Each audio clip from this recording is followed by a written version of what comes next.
occupational disease or issues of occupational health incidentally, except for one of the seminars which will occur next week, which is focused on issues in occupational health. So this is another one of those exceptions in which the speaker will speak to the point of primary care and occupational medicine. Joe Berry is one of those very rare, by my count, not by the commencement speakers at medical schools, dedicated physicians and caring physicians, and I think they're extremely rare by my experience out in the real world, whose professional career speaks for itself to this point. He did his undergraduate work in that imitation that the Duke Tobacco Company made of Princeton at the real Princeton in New Jersey, and did his medical degree at Howard University. He did his internal medicine residency at Harlem Hospital, and he did a year of psychosomatic medicine at Downstate University in New York. Then he entered the National Health Service Corps by choice, I believe, not by payback. And then he negotiated where he wanted to go. He spent his time doing that, and he picked Northampton County, North Carolina. Northampton County is a very totally agricultural, 60-40 eastern North Carolina Black Belt County. 60% of the population is black, 40% is white. Very agricultural. Was at that point and had for years been the peanut producing capital of the state. Peanut farms were the then dominant agricultural thing, and he set up a National Health Service Corps practice in Jackson, North Carolina. It was the good fortune of the Rural Practice Project, with which Dr. Don Madison, who's visiting today, and myself are connected, to be able to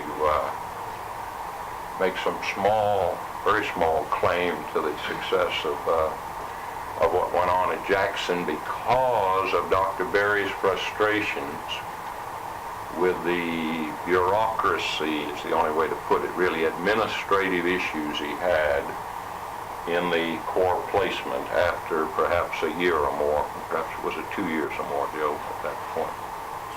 Something like 2 years of, he found increasing frustration with certain issues that we needn't go into, but that do occur administratively with community boards or other things.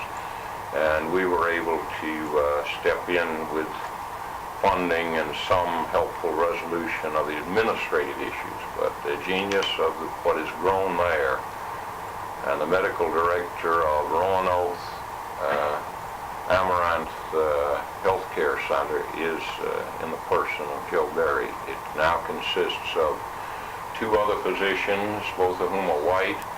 It has always had a mixed black and white ancillary staff, and it has opened a major satellite just outside of Roanoke Rapids at Weldon. These are very historic places in the history of North Carolina, for those of you that, what's not taught in the schools, the last black congressman in the 20th century from the entire South left office from that area in the year 1901, predicting that Phoenix-like someday from these ashes will come back a future Negro congressman from North Carolina. That hasn't occurred in the state of Jesse Helms yet, but it has occurred in the rest of the South, you know, so that you're dealing with areas of black majority that are terribly significant in the history of the United States. And Joe Berry represents a person who took that training, board certification in internal medicine, and turned himself into a primary care family physician with great pride. So that while he might be, in my eyes, the distinguished consultant at the Roanoke Rapids Hospital, he chooses not to serve in that function and chooses to be consultant just to his own, family physicians, pediatricians, etc. So it's my pleasure to introduce to you what I think is one of the most outstanding physicians in the state, Joe Berry. Thanks, Mike. If time would permit, I'd refute all those nice things Mike has said. This is a first for me giving any type of presentation whatsoever on occupational medicine, and that may be the case for a number of primary care physicians, because we don't necessarily have that, we have not had the training or experience in our medical school to allow us to make occupational medicine, or in the past, an important issue. It's only through being in practice 6 years that I have come to recognize how important this area is. And the setting is one of court hearings. I've been asked to be a witness for a number of my patients dealing with issues related to their occupation. And it's with that in mind that I'm going to present, or you're going to present, you're going to be doing the work, what occupational medicine is to the primary physician in my setting. Exactly.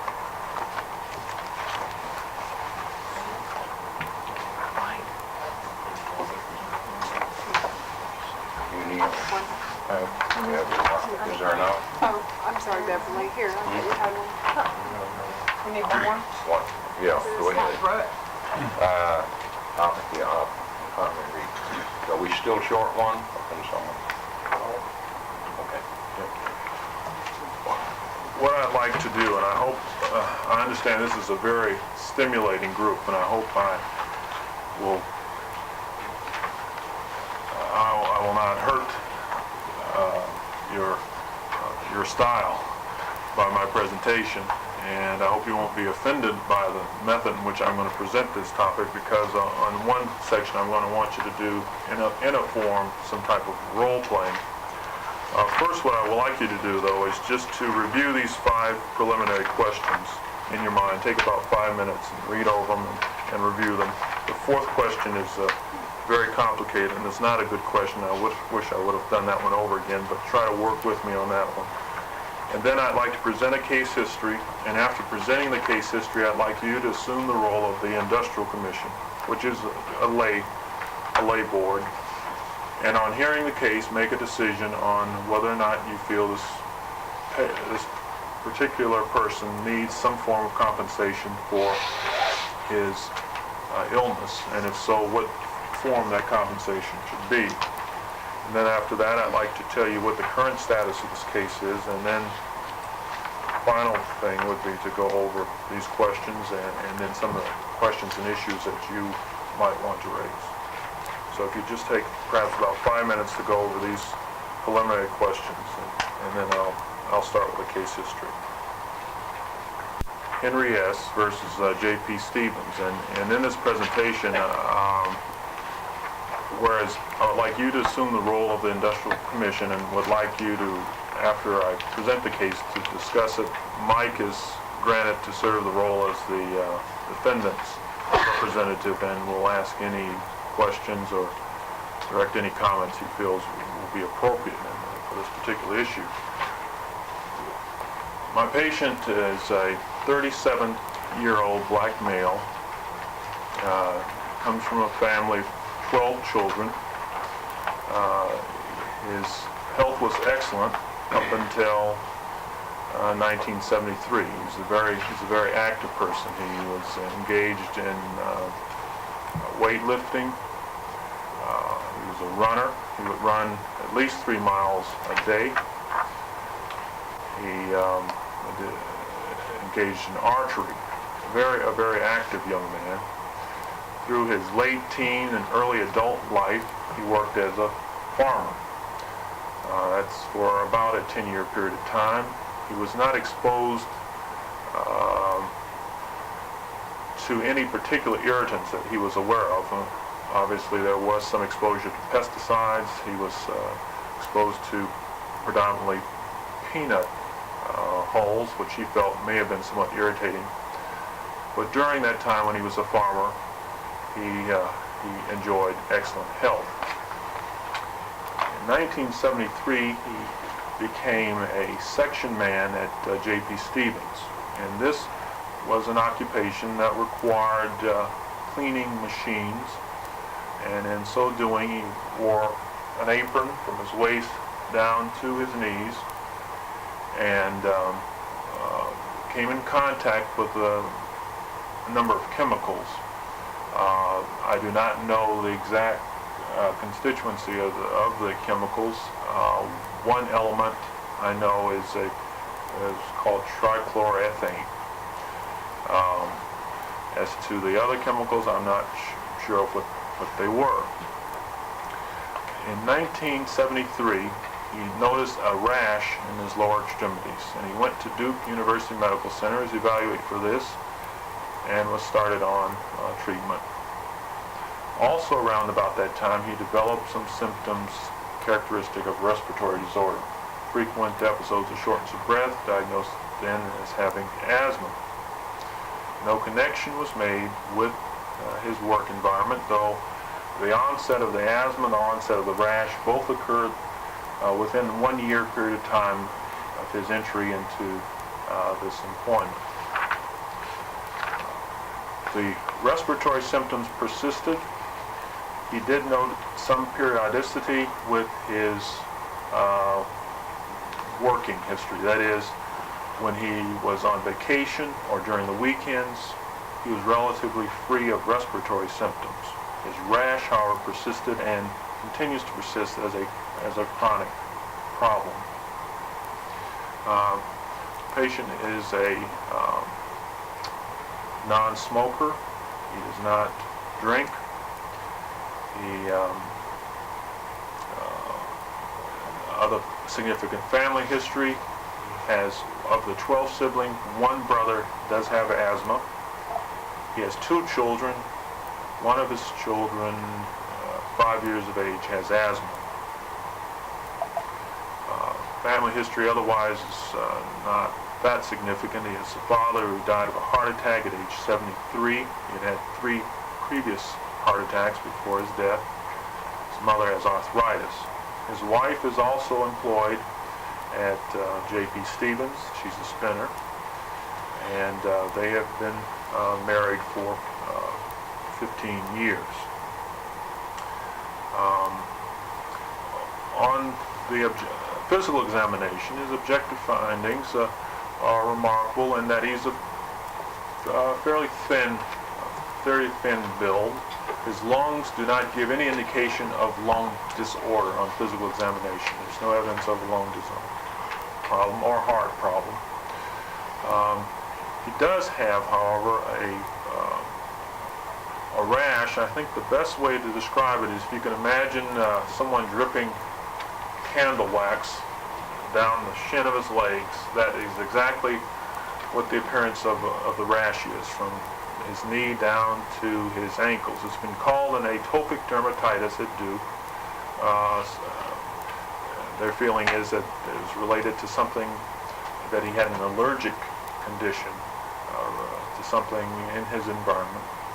But as I say, the rash looks like just candle wax down the front of his legs, and the area is darkly pigmented, and there's some scars and pustules that are formed there, and frequently he has to require various types of medications to keep it under control, as is the case with his asthma. In 1980, after I'd been seeing him for a year, I asked the patient to stay off of work for a 1-month period of time. During that 1-month period of time, he was free of any asthma symptoms. When he returned to work, the asthma symptoms also returned. He had, again, recurrent attacks of shortness of breath. From that point on, I had advised him to stay off work to try to find another job. At the plant, they were very resistant to situate him in any other position. He was also advised this by the physicians at Duke to try another position at J.P. Stevens, and no other position was forthcoming. So ultimately, we had to advise him to stop working altogether. And in so doing, he has been free of his respiratory symptoms, though on lung examinations, on testing his pulmonary functions, there is some indication of a permanent deficit, which has persisted for a year after he's stopped working there. He's currently working at a glass factory and has not had asthma while working at the glass factory. Let's see.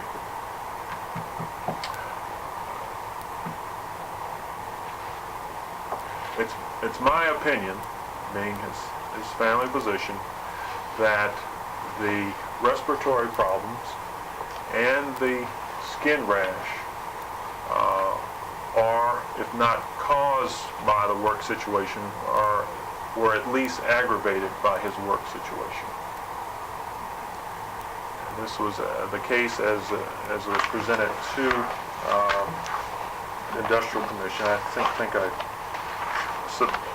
included a letter in your packet when I was subpoenaed to appear before the commission, and I would like you at this time to take the role of asking any questions of me of the history or whatever, and Mike too, about this particular case.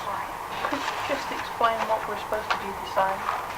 With Is it the compensation? damages? Yes. Okay, Yes. I must have missed Should he that. be compensated in any way? Okay. You say he never experienced asthma before he worked here. Was his respiratory function was he ever given a did he ever take a spirogram or a spirometry test before he went to work here? No. Okay. No. But he does show signs now. He's got some permanent damage. Yes. What are the Or damages that have persisted at least a year. Changes in his FEV1. Right. what are those How changes? significant? He's 73%. His FEV1 is 73% on the good days. The lowest reports go down to 50 when he's not having an asthma attack. Was he, you say he was exposed to peanut hulls. You mean, did they grind the peanut hulls up? Was he exposed to a lot He of was dust? exposed to that dust from the Okay. peanut hull. Is Mr. S symptomatic on a day-to-day basis? Does he experience shortness of breath? No, he was not symptomatic on a day-to-day basis. I mean, after his work,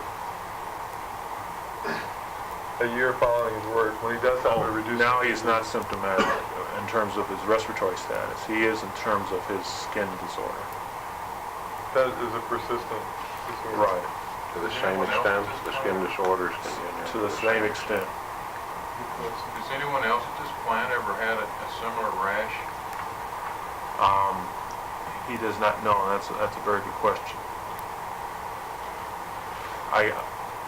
This is sort of an aside from this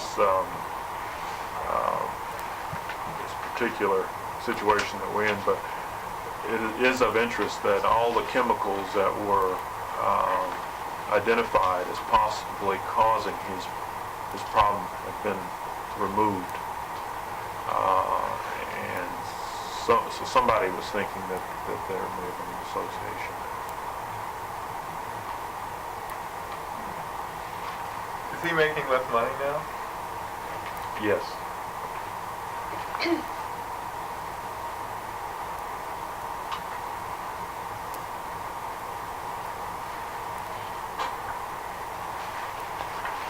He was the only person in this job he was the only person that was running this specific job.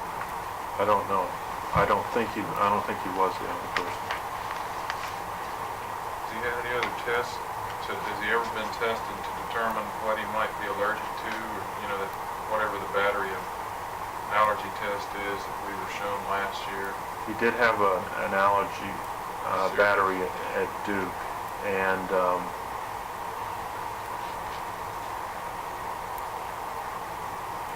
I don't remember the results, but I don't think it was very helpful in this case.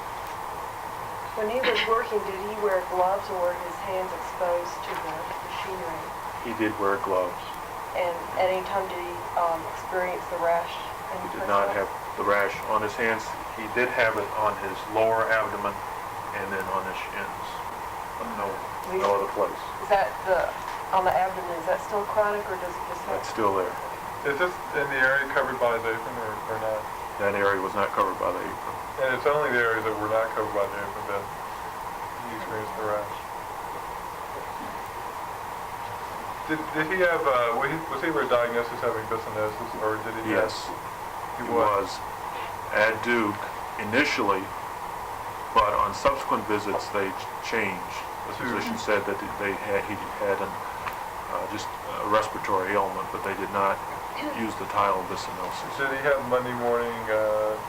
There's no, excuse me, Monday morning. Did he have a worsening of symptoms on Monday mornings after having not worked for a period of time? That was never documented of a Monday morning respiratory ailment or fever.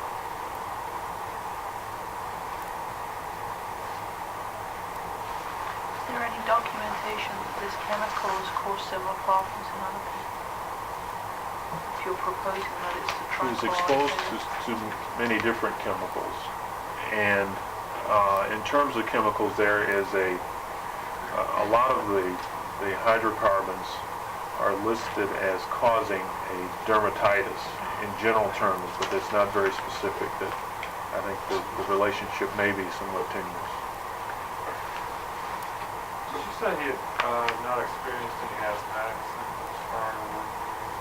That's right. He did not, even though there is a positive family history. Well, in terms of his respiratory impairment now, could that be ascribed to just asthma, low-grade asthma now?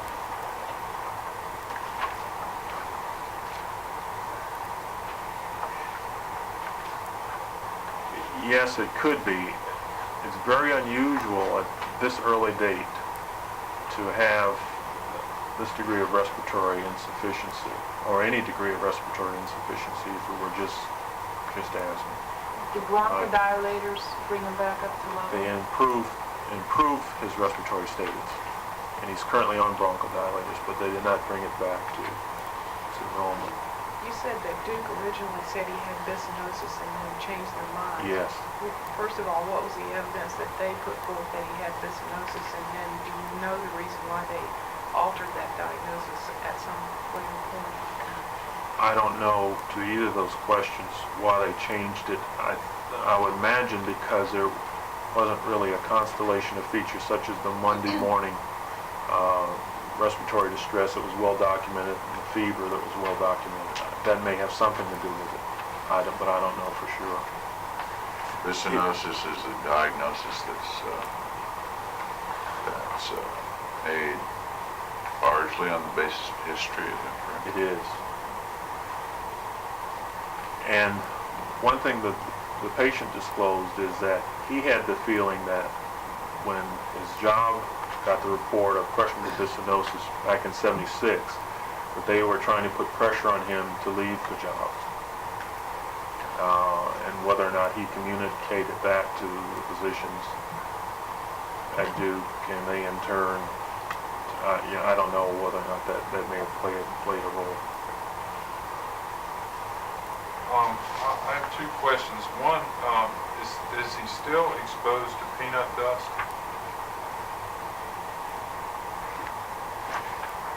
He's living in Weldon now. There's not a field around, and he's not doing any farming now, so I'd say within the past couple of years, not directly exposed to peanut dust. During the time when he was working at all that period. In 73, I can't say that there was not a period there where he was closely. What is the company, what is he seeking? I guess that's what I mean. What is the man seeking as far as, I guess this is involving compensation or repayment. What is he seeking? Well, right now, for one thing, his medical bills have piled up, and he hasn't been able to pay any of that. He was off of work for a year, almost a year and a half, when he couldn't work. So I think he's seeking some kind of compensation for that. Did he receive, any government intervention then? Any public assistance? No. And I guess he's concerned if there is some permanent injury that's going to cause him to have to seek medical attention from now to the rest of his life, he would want some type of financial assistance there. I don't know this for a fact. This is what I'm guessing is what he wants. Has he had to cut down on a lot of the activities that he was doing before? He's not running now. He can't do it. Right. He's not running. He's not. Weightlifting. During the time when he was unable to work, how did he support himself financially? Just through his wife's earnings. How many people are in his family? 4. His 2 children.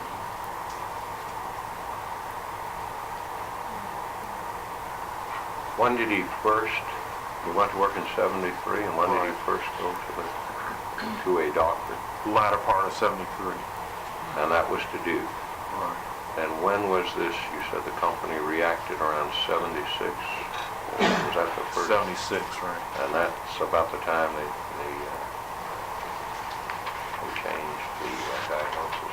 That's around about the time. You first saw him a year ago. 79. 79. Are you aware of what sort of procedures they have at J.P. Stevens to protect their people from chemicals, such as leaving their work clothes at work and only using them there, or taking showers, or whatever? What do they do? What do they tell their workers they're supposed to do? I don't know. I know this patient was advised at one point to use a mask. He found that the mask was so uncomfortable. He couldn't breathe. It was thick enough so he couldn't inhale the fumes. He couldn't breathe through it either. But this and the apron were the only protection that he had. As to what their overall policy is toward workers, I don't know. Where's as I see, we're in the position to dole or not dole out some X fund of money. Where's this money coming from? Does it come from J.P. Stevens? No, it comes from all of us. Is it North Carolina State Fund? It's through the state, but I think it's federal initially. Is it what board are we on here? Industrial Commission. This is workers' compensation. Why, Yeah. why then is Commission the case Henry S. versus J.P. Stevens? Yeah. Their insurance. Well, that's true. I guess they would, in terms of his health benefits, perhaps they're going to have to pay a role in some of the payback. I don't know. If this is workers' compensation, I thought it was insurance money that was paid by the company. Is that somebody that we're concerned with? Or at the least the company's rate Would go might up. increase with enough cases. Or if they chose to self-insure themselves, face higher premium. The letter that we have to you from the plaintiff's attorney says, as you know, we're representing Mr. S. in 2 cases. What are those 2 cases? That's the skin rash and the asthma. They're separate civil suits or separate appeals for compensation? They were separate appeals. They were handled together, though. I was questioned first about the respiratory problem, then about the rash. Now, is it totally prepared defendant's attorney, which you appointed me a few minutes ago, who's never seen this material before. Are any of these reprints necessary to be looked at? No. They have to do with some other discussion. The facts as you've given them is all. Are we gonna take a vote here? We haven't had cross-examination yet. Can I just ask another question? What's the difference in the amount of money he was making at the time he was employed by J.P. Stevens and what he makes now at the glass factory? I don't know. I didn't ask him that specifically, and I talked to him last night. He made it sound like it was a substantial drop, but I don't know the numbers. Do you know what he made when he was at J.P. Stevens? No, I don't. Was any of this material that he was exposed to, did the company ever voluntarily say, this is what we used, and bring a sample of what supposedly he was using, and say, here, this is what we use, it can be tested, or did they just contend that the exposure was not, or the rash and the asthma was not due to this exposure? They volunteered to let, they probably had a good idea of what they were using, because they had to buy it to supply it. But, and you could have gone to their supplier and said, what is it? And they have to have that in the bottle. They're under no obligation to tell you what you're exposed to. I realize that, but I mean, you're talking about a court case now, and I'm asking if they voluntarily said that they could be enjoined to do that. Pardon me? What law is that you can't remember what it is, but there is a law in the States. It's been changing recently. It's called right to know. Freedom of Information Act, can't you use that? That doesn't, see, the loophole is corporate secrets, trade secrets. Okay. What's the exercise as you see it, Joe, that you're in effect by the discussion so far and this commission's questions have got this much on board as a set of facts? And what's What I like there to- before they make a decision, the plaintiff, If you have some, do you have any and they can be questions or arguments? questions or arguments? That's the rule I'm complaining. Yeah. How much is the bronchodilator including? Is that Okay. Would you want me to get the pulmonary function test? Yeah. Would that be helpful?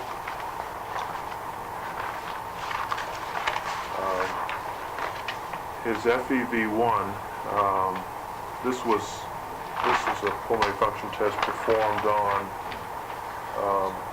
April the 4th. April 3rd, I'm sorry, April 3rd. His FEV1 was 51% before bronchodilator, and after bronchodilator, 63%. There were 3 runs of each. His forced vital capacity, 66% before bronchodilation and 81% after.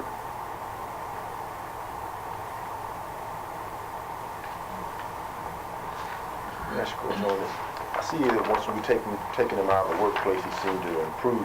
I'm saying, did anyone make any more localized associations, such as if I stopped going to work, did I stop taking this route, or did I stop taking this bus, or whatever, that could also be associated with looking like I stopped going to work and it cured me, and I really stopped taking a train down East Bronx, and that's really what I was affected to. I'm saying, any other localized associations made at all?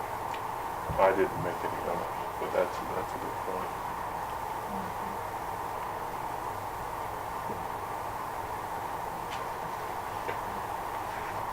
Did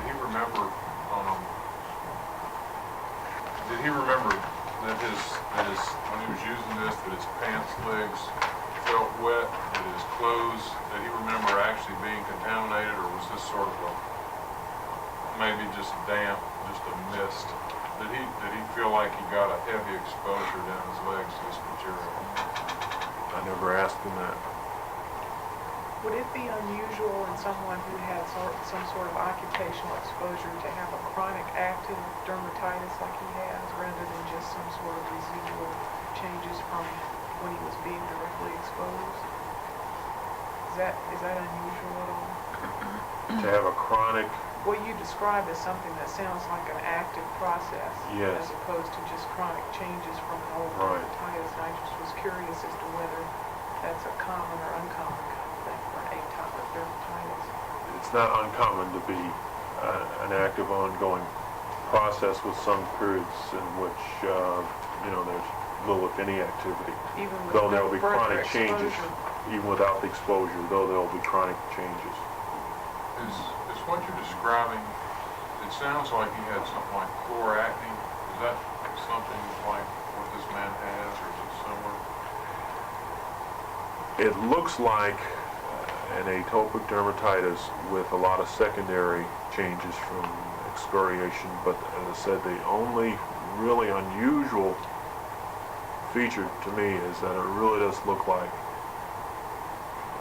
the candle wax. It almost looks like the description of something pouring on the leg. Now that's taking the symbolism perhaps farther than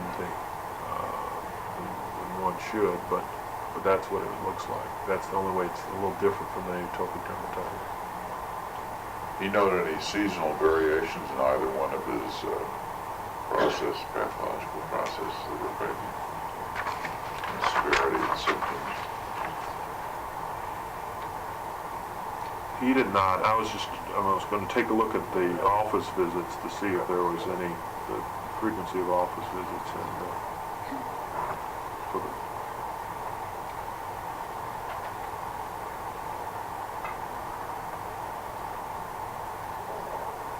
I did not make that association. I don't think he did either. When did he stop running again?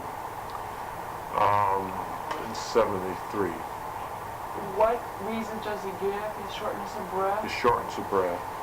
And that was in Some of late his 73? right. One other thing I didn't mention in terms of his weightlifting, he's also been troubled with some pain in the back of his neck and left arm pain and numbness in his arm. And he stopped his weightlifting, he said, more because of arm pain than shortness of breath or weakness. And that was stopped in the early 70s. Any other neurological? No, signs? he had nerve conduction tests even to evaluate this, and they were normal. That pain was noticeable only when he lifted weights, No, and the it was numbness. noted. Was it general numbness? It was on the entire left arm. He noticed it at times when he was not engaged in activity, as well as some chest discomfort when he was not engaged in activity. Activity would aggravate it, but he would have it. And did that continue? It continued through March of '82, which was the last time But is not now a problem most recently? I didn't The arm problem. I didn't talk to him about it last night, so I'm not sure whether or not that's persisted. He's had something like that since '73. My guess would be he still has some of that discomfort. You mentioned the remarkable finding that the man was thin. Why is that remarkable? My term "remarkable" was probably not a good one in terms of positive finding. Well, no, I was thinking more in terms of if one is obese and is short of breath because of that. That may be playing a role, but that did not play a role. I know you said he was healthy in '73. Did he have any problems at all before that? None. At all? No allergies or anything? No. What's his mental status now? How has this affected him mentally? Very depressed, as his wife. Dr. Berry, under the very unusual procedure in which the commission has silenced the company's defense here, and question you without having ascertained your background or anything, I'd just like to ask a few questions. Okay. As a newcomer to this part of North Carolina, did you ever encounter peanut hulls as an irritant before? No, In sir. all of your training? You don't have any idea that in this area, which is one of the largest peanut producing sections, there might be, from your training and experience, you would not call yourself an expert on peanut hull irritation? No, sir. And do I understand correctly that he's one of 12 children and has one brother with asthma? Yes. And do you know how many others of his siblings have asthma? None. And he has 2 children and one of those have asthma? Correct. Do you have any idea in all of the labor he put in the as a farmer or a farm laborer in his late teens and his early adult years, what other hazards he might have been subject to in the way of pesticide dangers or other things? I don't know of any other specific hazards he may have been exposed to.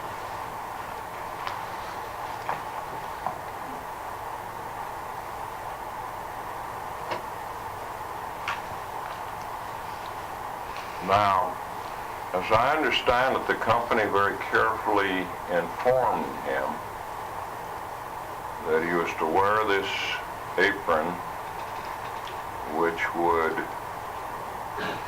go from where you'd put an apron tie on, I take it, at the waist, and extend to the knees, and they furnished him gloves.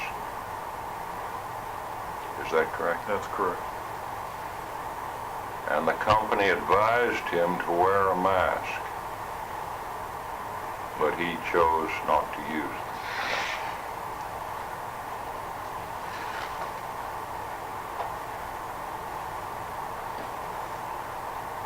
Dr. Berry, this rather strange description you give of dripping candle wax,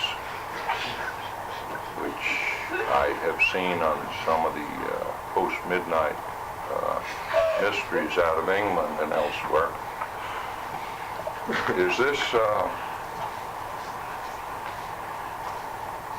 something you could give us a textbook page and author reference to, dripping candle wax reaching the shins? No, sir, I can't. But I can say that it was an atopic dermatitis with some secondary changes.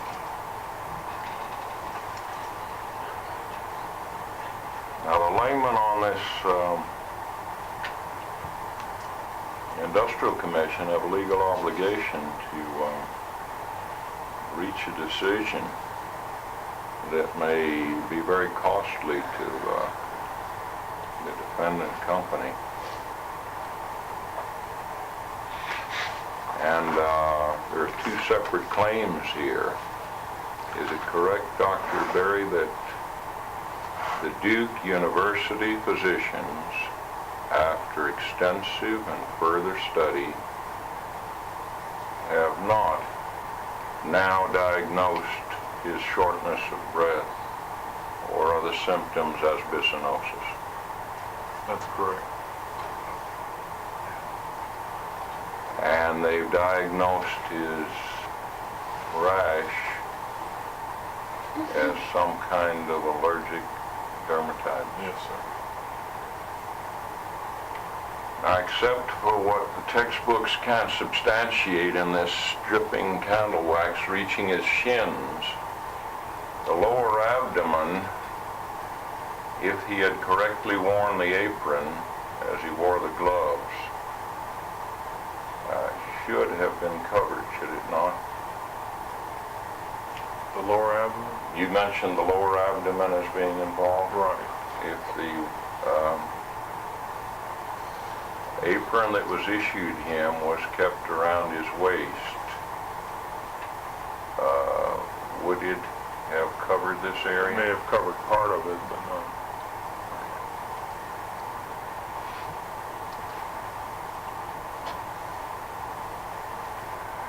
How many other J.P. Stevens employees have you seen that went to work during a year like 1973 and by a period of several months later are suffering from two separate so-called occupational diseases and have to go to Duke University?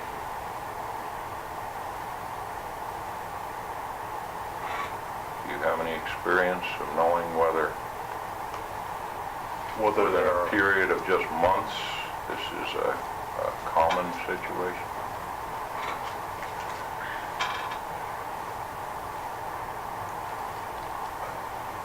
I wouldn't think it's common that there are individuals that have two separate illnesses that require them to go to Duke.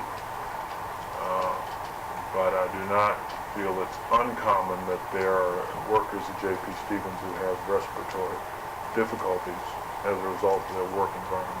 Would it be fair to say that most of those people have had some number of years of exposure to their work environment Yes. rather than That's probably a generally period the of case. brief months in this case before? That's probably generally the case. And how much reliance are you placing on the history the employee gives you when you first saw him in 1979 as to the events as he describes them that occurred that much earlier, 1973? I'm placing a lot on his history and also on reviewing the records from Duke.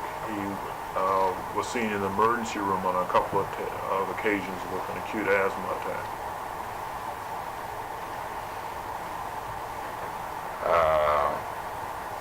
Our company has carried out its general policy, as you know, of furnishing the plaintiff's attorney every single bit of evidence requested about the chemicals that he was exposed to. You're aware of that?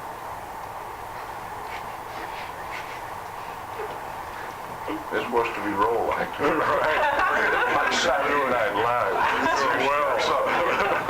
On a trigger each other. Now, the commission is not to be emotionally moved by his inability to pay medical bills if there doesn't exist a legal obligation, as you know, to pay such bills. There would have to be a legal obligation connecting the alleged injuries or diseases that he suffers from directly to the employment in some fashion. Yes, sir. So there has to be a direct connection, and you would not quarrel with that. Nor, I assume, would you quarrel with the fact that there's an obligation on the part of J.P. Stevens to keep a person weightlifting despite pains in their arm and shoulder, or keep them running 3 miles a day, or engaging in archery. There's no obligation to engage in those activities off the job. When you examined him, he was of thin build and had no evidence you then detect on examination of lung or heart problems. And he has a remarkable recovery, if I may give you back the figures you testified to, that he has a 73% FEV, which, where would you characterize that? How would you That's place it? mild to moderate obstructive respiratory disease, and there's minimal restrictive lung disease as well. Minimal restrictive. and a recovery in one of the other tests you did from 50% to 63% with bronchodilators, and the same on from 66% to 83% with the use of bronchodilators. Well, ladies and gentlemen of the Industrial Commission, before you reach your decision, I think it's important that in a state faced with recessions and disaster of many sorts, that we not have North Carolina sink to the levels of Michigan, Ohio, Pennsylvania, and others, with industry unable to employ its people, with a textile industry crippled by government regulations and by unfair decisions which seek to connect a cause and an effect when there's obviously, in a case like this, rather adequate evidence that the person spent many years in agriculture, was irritated by the peanut hulls. There's much evidence to indicate a rather ambiguous position opinion here by a non-expert position, I might add, in the area of either peanut hulls or candlestick dripping, and that you must have expert evidence to reach any decision connecting an outstanding employer like J.P. Stevens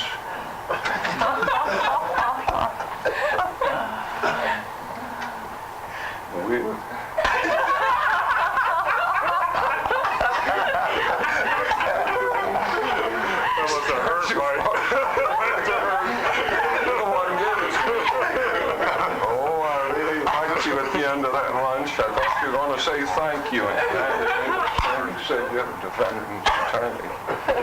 I thought you meant the man was being sued till I saw what he set it up.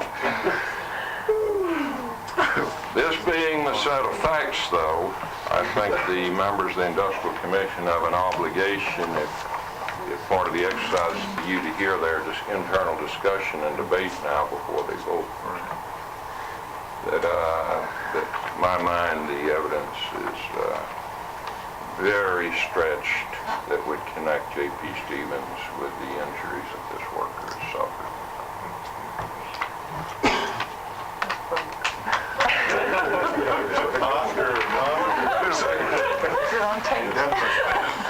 At this Stevens plant, was there a plant, a company doctor or a company nurse? There's a company nurse. Okay, and was he monitored did anyone come around and say, be sure you've got your protective equipment on, or are they pretty stringent on their regulations there? I don't know. Because I think that if they might be at fault there, not making it explicit to him that he has to have this on.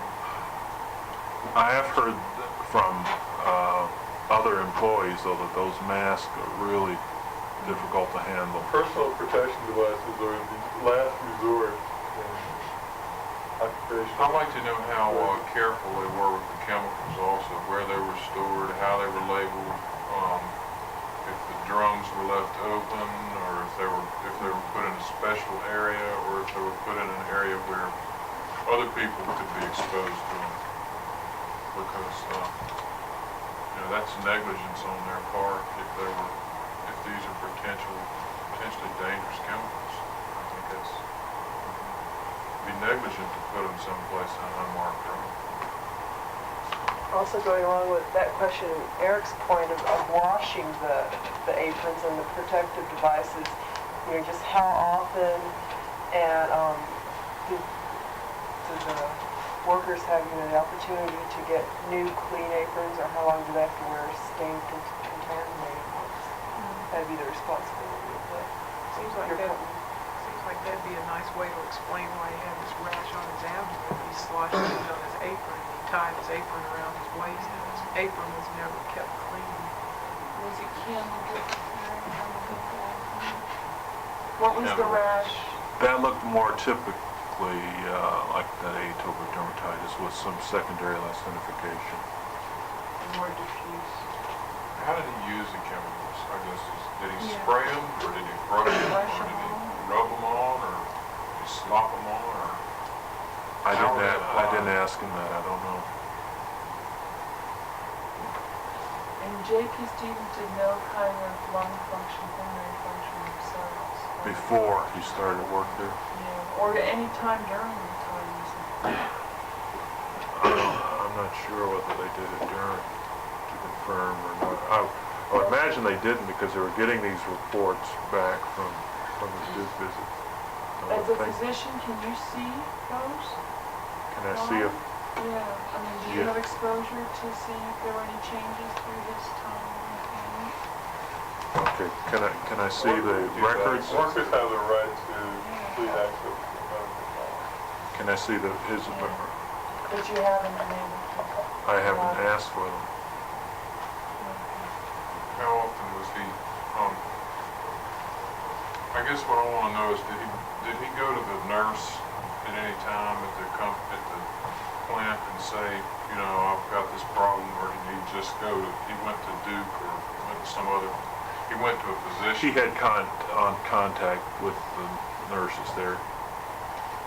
Did they, what did they tell him to do?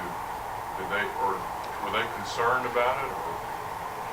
They generally do refer the individual into his or her family physician. When you said excuse me, when you said he sensed some pressure from the company, what did that take form of, do you think? When he sort of reported he was having some problems and he sort of got some pressure from the company to move on, was he harassed or? I didn't get the specifics of it, but I think he was at least feeling harassed, feeling that maybe the workload, they were asking him to do different types of things that were uncomfortable. Did he enjoy what he was doing? I didn't ask him.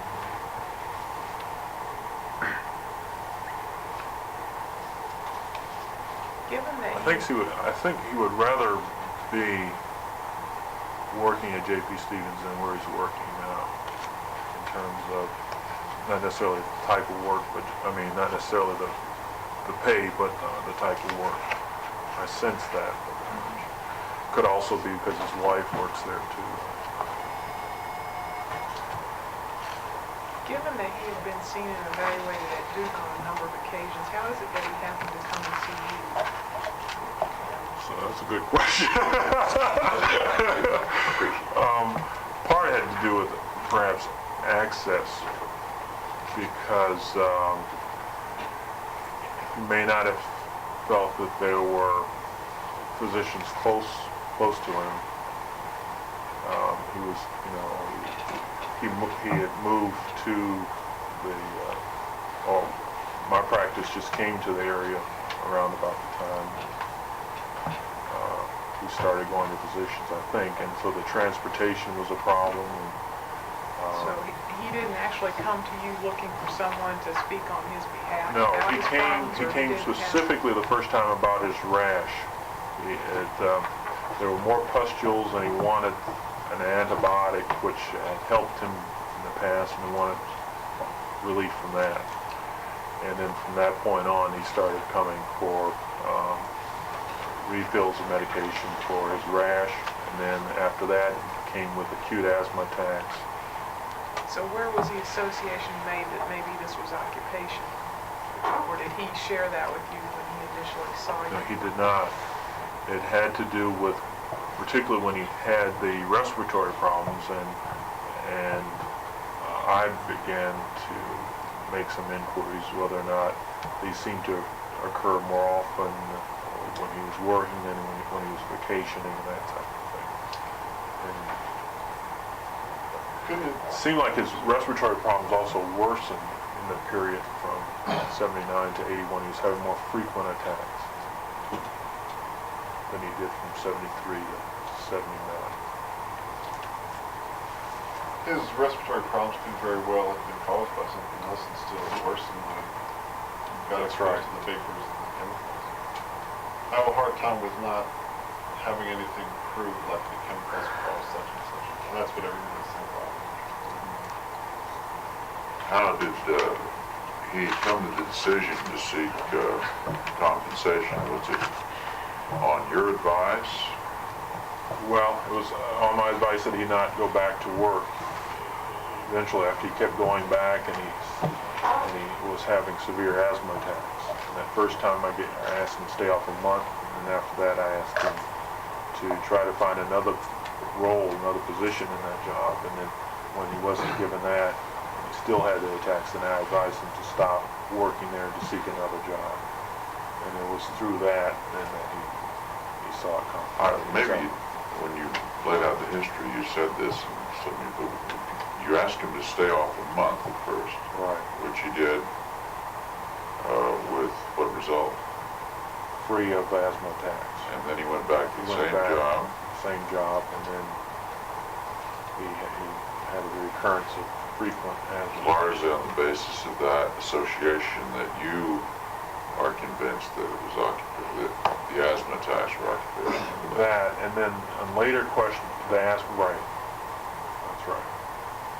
And just the onset, I mean, it was only then that I started questioning him further in terms of the onset of all this. He never really mentioned it to me, but that he was free of asthma until 73 is when he started working. It seemed that not necessarily the cause, but it was certainly an aggravating circumstance in his life, his working in that plant. So the long-term history plus the 1-month trial of freedom from this particular environment. Right. You thought, of course, into possible other things that might have been occurring during that month, like it was the rainy season had begun, or that nothing like that coincidentally occurred during this 1 month time off work. I don't think I asked him that. Do you remember? You know when it was? Do I know when I asked him? Do you know what time of the year it was?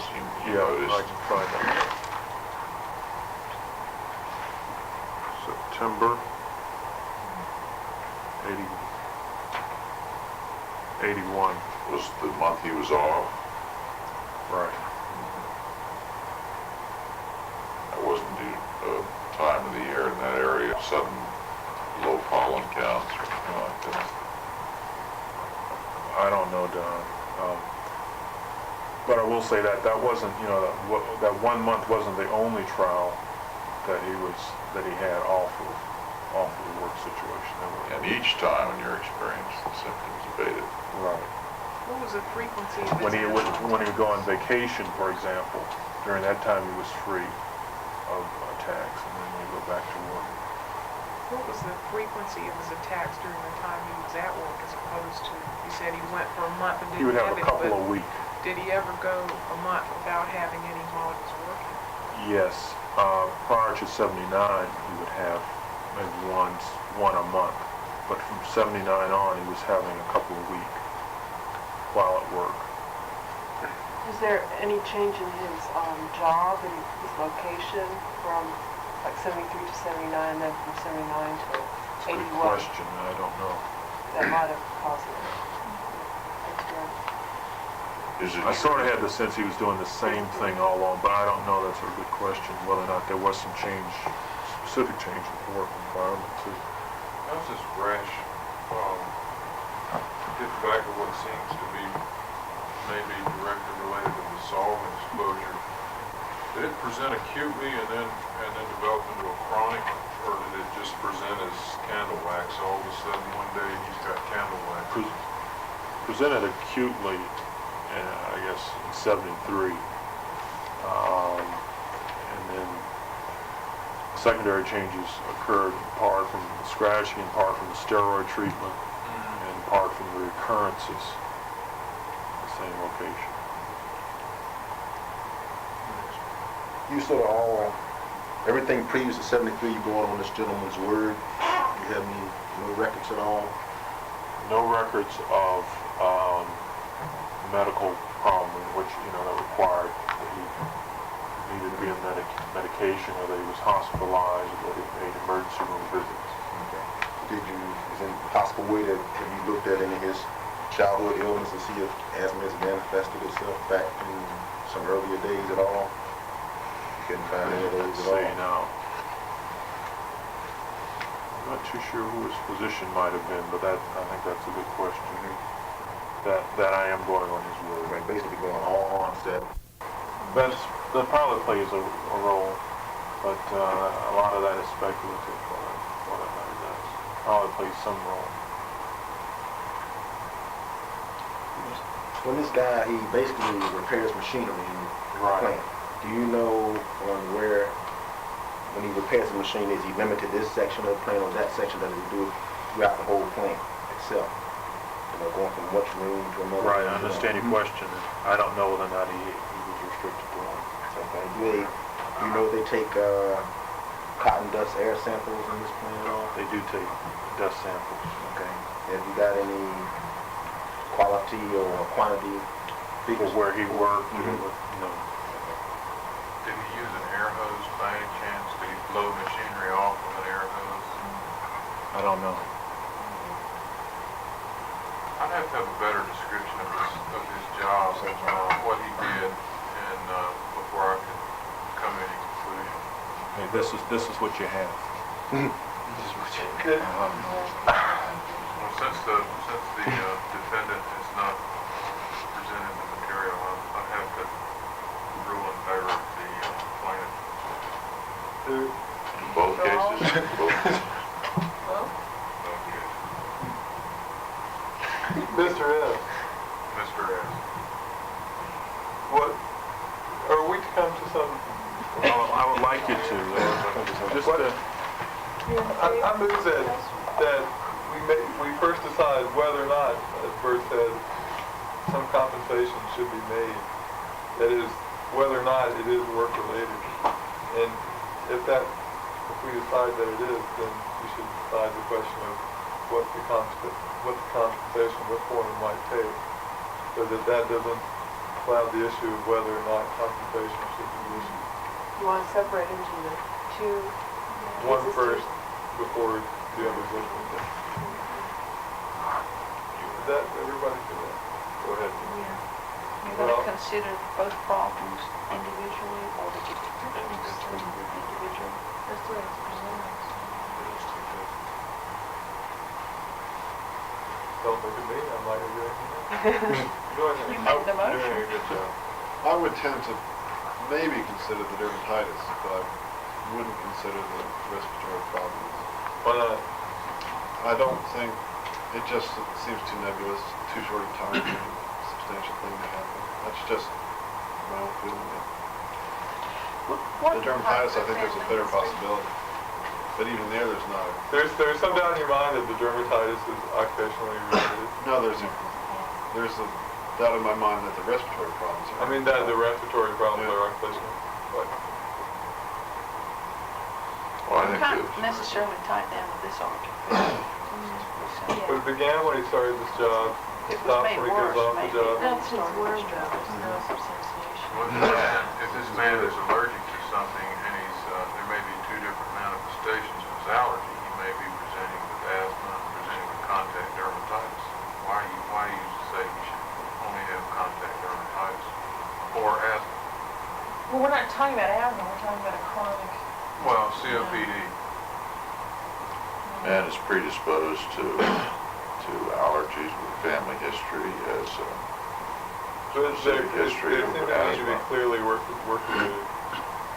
Well, That even if it's an allergy to something at work, it's still work-related. it would seem that to me, that its asthma is work environment related, yeah, probably. But he's an asthmatic who is prone to find causes to exacerbate his asthma in any number of different environments, of which this, it appears, happens to be one. So doesn't he have some responsibility? But his knowing that he's exposure an to this asthmatic? environment has led to a reduction in his lung capacity and his lifestyle. and his earning capacity and his mental status. That's It's not just a question of an individual who happens to A, work, and B, develop asthma. I think there's a clear correlation between the severity of his asthma and his work. Also, a few decades ago, they used to advise people to go to the desert air if they were in certain kinds of air, or vice versa. So, he has some responsibility to change his own environment according to his underlying health problem, which was not caused by his work situation. He made an effort to change his environment. They wouldn't allow him to change places in the mill. They wouldn't allow him to change jobs. It was either this job or no job.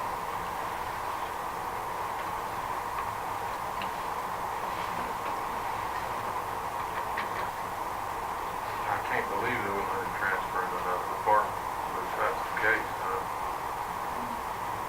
were definitely pressuring him to get out. Is there a consensus then that the dermatitis is compensable and the pulmonary dysfunction is not? The dermatitis, however, doesn't lead to any decrease in his physical activity. Are you talking about medication that he's going to have to probably be paying for the rest of his life and he's going compensation for Right. That could be also contributing to depression. He just, can take a new job. Also, in terms of compensation, you said you were also talking about the medical bills that have come out of this episode. And for that matter, even the asthma, which he did not know he had prior to this, is also a responsibility for the company. Yeah, I think we can separate the asthma from impaired dysfunction. I don't think we can actually say that impaired dysfunction came from this versus peanut or whatever, but obviously asthma is a reaction probably to the job. As to whether or not he had lowered FEV1, we can't document that. Unless we can find out from the company that has happened. We don't know that. But if you can document a change in lifestyle, you can present evidence that the guy ran 3 miles a day before and worked there. But you also know that SOB doesn't always go along with FEVs either. There isn't always a correlation between the two. Sure, it doesn't Taking that personally. And when we learn that, it's falls off. The two don't always go the same. So we're trying to decide whether or not this man is to be compensated for his loss of medical payments and to be compensated in what other ways? Right, if there are any other ways too. And that's Or something we can long-term. be as generous or as stingy as we want. Loss of employment during the time when he was forced to be off work. Was that, when you suggested that he take the month or 2 months leave, was that any way compensated by, was that paid at any leave of absence at any time? Vacation. Or was that totally independent of JP? I think the month was, but any time after that was not compensated. I think that month was, but I'm not sure. So can we right now say what we think about the asthma and contact dermatitis? There's no unanimous decision that the Vote asthma on the board. might have to be. Well, Let's take a vote. Is it simply a majority that cares? let's vote on whether a majority will carry. Shall a Take them majority carry? individually. And not Oh, even- right, yeah. What's the reality? What is it? Yeah, well, I think it's a yeah, take the vote. First of all, we have to decide if they're job related. Secondly, we have to decide how he's going to be compensated. Yes, So we have to decide the two things separately. At each problem separately. Can I ask Dr. Job-related and contemptible? Yes. Bill? And what? Bill. Contemptible. Well, just decide if it's job-related first, and then Yeah. decide if it's I think there's compensable. one other question before. Can I ask Dr. Berry one more question? You commented on his pulmonary function test that he had constrictive disease as an element of restrictive disease as well. Is that Obstructive. obstructive With an element restrictive? smaller Would restrictive. you expect an asthmatic person to have an element of restrictive disease No, you in would his not. pulmonary function test? No, you would not. Nor would you at this early date expect an obstructive component without there being an acute asthma attack. Is it being presented as asthma, or is it being presented as restrictive or obstructive diseases? What is he filing for, asthma or, I mean, asthma doesn't have to be Respiratory a disability, chronic. we don't know. Right, respiratory He's- disability that is aggravated by work environment. We'll change that then.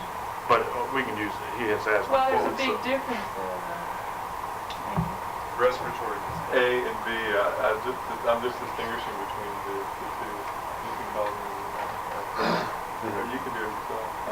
No, you're doing it. Thank you. Well, are we considering these together? No, separately, They should be separate. But separate. if it is a job-related illness, aren't we then saying that it is? And then how compensated, how you want to compensate. No, You're saying that he can have job-related illness without? Without feeling there should be compensation. Okay, all right. He'd get medical benefits for a job related. It might not be I mean, if you feel he's got an underlying disease that's made worse by the job, that's not necessarily I guess I was compensable. essentially. Is that how you spell potential? It's ABLS. looks good to me. That looks better. I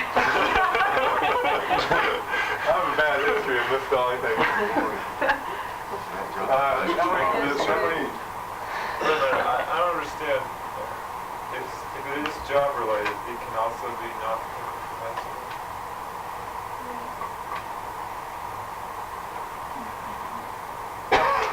Yeah. Doesn't the law say that?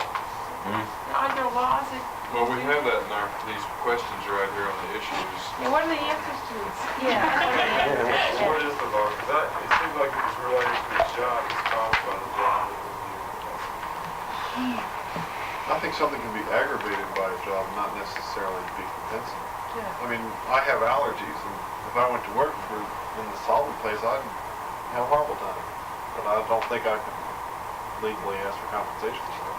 Okay, so that's. Because I'm, you know, You may I don't know if that's the law or not. On the other hand, if you didn't know you had those allergies, I don't know what would be the case there.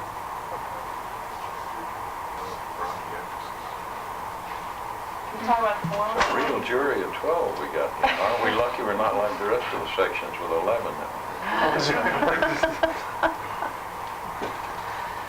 Are we going to vote on this? Yes. How many think that asthma with pulmonary dysfunction is job-related? And Dr. Madison can vote. 13.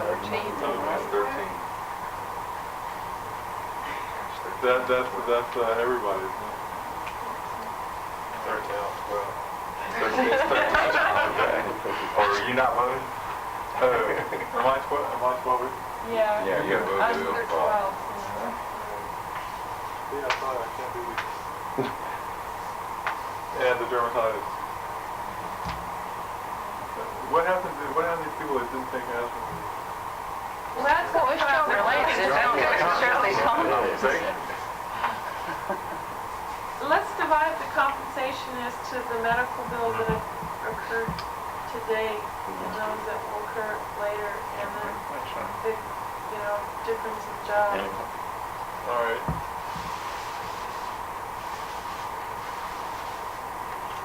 Well, first of all, who thinks that the asthma is symptom?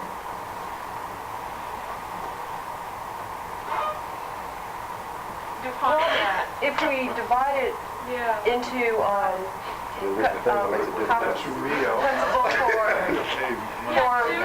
For during the job and then for future medication, it might make a difference. We're talking about any sign at all. Here, That's and we're not gonna divide, fair. we'll divide it up over here. Well, let's vote. That may make somebody's decision Yeah, about whether they want to let's vote for it. Yeah, but Yeah. what kind of ruling would be given? It would be just plain old It compensation. seems fairly simple to me to break it down to whether the guy deserves anything. And then we can also examine the question of if so what. Oh, okay. Because if he doesn't deserve anything, then we won't even consider if so what. That's Okay, right. we'll put it in those terms, and that he deserves something. So, Does he deserve Does he something? deserve anything at all? Besides a kick in the pants out the door. Might, Well, then we decide. might he possibly deserve anything at all? Past, present, or future? Beyond what he already has got, right? Right. Which is not, He got employment or compensation or something for the months he was off, I suppose.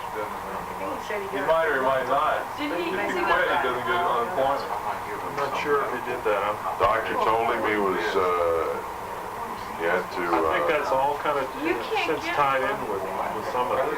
plus you can't get Because he unemployment wasn't- quit, can you? If you quit a job you're engaged in, and you just I quit, was sort of you of the can't opinion get that he wasn't getting unemployment. anything done. That's what he's telling me. Maybe, but you didn't tell him, didn't you tell him to Right. stop for medical reasons temporarily? yes. He Isn't that good approached- enough to get the same kind of, he gets sick leave, didn't he, or something? Well, he was telling me he wasn't getting anything, so He would have had to have some kind of formal document from you to give to the unemployment Oh, they had- office in they order had to that. have gotten unemployment. Well, Get that from you. I don't remember, I know I sent something to J.P. Stevens, but I don't remember saying anything to them.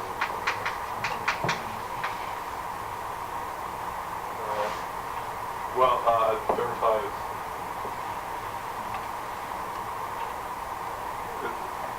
Is that all but one?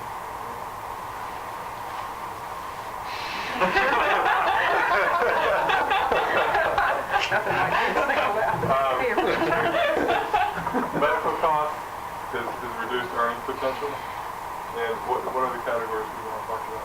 Well, medical costs, past and future. How about back pay? Yeah. Back pay for time lost? Just as a point of interest, what sort of people normally sit on these commissions? Yeah.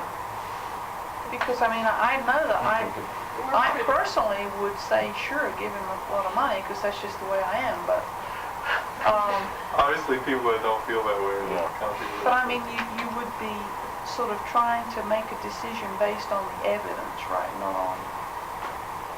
Yeah, because it can be appealed, you see what I'm saying? So it's you try a to legal decide in type. a very legal framework. Well, Stevens would also produce their own expert witnesses. Yeah, It a lot of wouldn't be what's that in simple. it. They'd probably produce a doctor to refute everything that Dr. Berry said. They bring in a peanut hall specialist. Not a jelly. Batty jelly. Batted jelly would be on. I think we do need to distinguish past and future. Yeah, I would If too. he's been permanently damaged, he's not a future cost. We got a lot of space over there.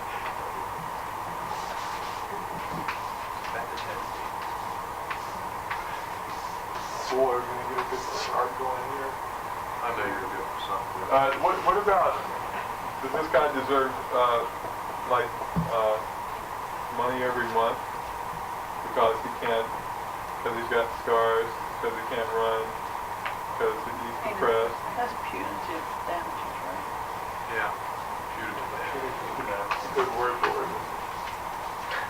All right. Well, I changed my vote on that last time. Is that all right? Okay. Peer pressure.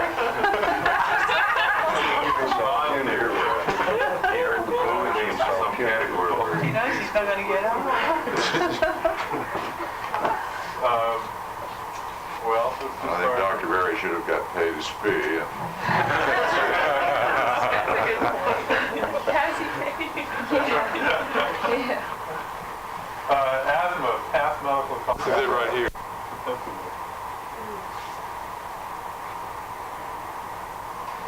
Voting. We're 12 extra in.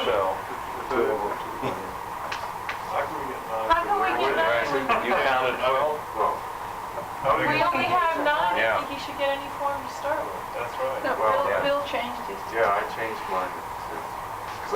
understand that you're saying that meant any kind of. Well, we should all have a vote. Well, Yeah, why would you yeah. said he could get no compensation and suddenly decide what kind he should get when you don't think he should get any of the story? Why should you be excluded from the vote? You should still have Still on some the say. commission, that's right. Well, why should you be able to change your If vote? you're not voting, if Anything you're voting like against that. compensation, you shouldn't be able to vote on what kind of Well, then, compensation. but then it should have all been voted for all at one time. They should have put, no compensation at all as a. But it doesn't No, do make you sense. understand? That's what this was, either some at all or none at all. And once you voted for Well, some, then then you can I'm vote for changing mine too, somewhat. because I want to vote in this one. I didn't know it was gonna have how it works. Well, It's gotta be 12. I mean, we can let everybody vote. Forget it, yeah, go ahead. Yeah. Besides, it's gotta be 12, Bill. It's gotta be 12 Change it It to is 12 and 12. then it will make it on right. that side. 12 for 13. Okay. Okay. Well, Future. I don't think our vote there was 12, because there were two people back here that didn't. Yeah, vote for it. there was no 12 votes on that. Well, it should be Do 11. it again. Should be 11. Do it Let's again. do it again, okay? Compensable? No, past medical. Passed. Past medical compensable, two people, okay. Okay, future medical compensable. That's the big one, that's the one that counts. Past. It is, we're talking about thousands of dollars. That's right. What do you mean by reducing Not pay? the very. Let's reduce it. Maybe not his job now. I just put that up there because I think some people might want to give him, The difference between the two. Is that the what you difference mean? between his two salaries or something. That might be part of punitive damages. You want to just erase that? Yeah. It has to be.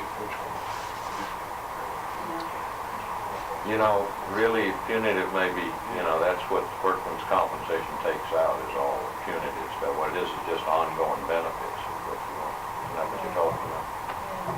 So punitive Preserving damages of would be any covered. future benefits or settlement, that's what's in it. See, So the idea of punitive is what the law is what workman's compensation is supposed to take out of it. Under civil law, you can, give punitive damages for libel and a lot of other things. But So we shouldn't have punitive damages up here because that's it not. really shouldn't. That'd be a civil It's really, you're talking about back pay and then ongoing benefits or settlement. That's, I heard Ongoing those, benefits. remember textile where someone took settlements in place of it. Who takes care of the punitive then? No, It would be a civil suit. yeah, there is no, under workman's, they've lost all their right to sue an employer, you see, and get things like that. All they can do is go before your commission for these things. They have no rights to sue I want to separately. change mine. Put 2 under future.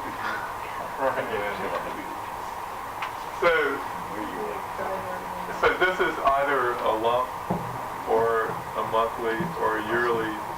Yeah, you don't want to, it's up to you guys, but it's some sort of benefit you're talking about there, monthly To or something. compensate for his reduced earnings. Yeah, what you heard during the So it's for the reduced earnings? Yes.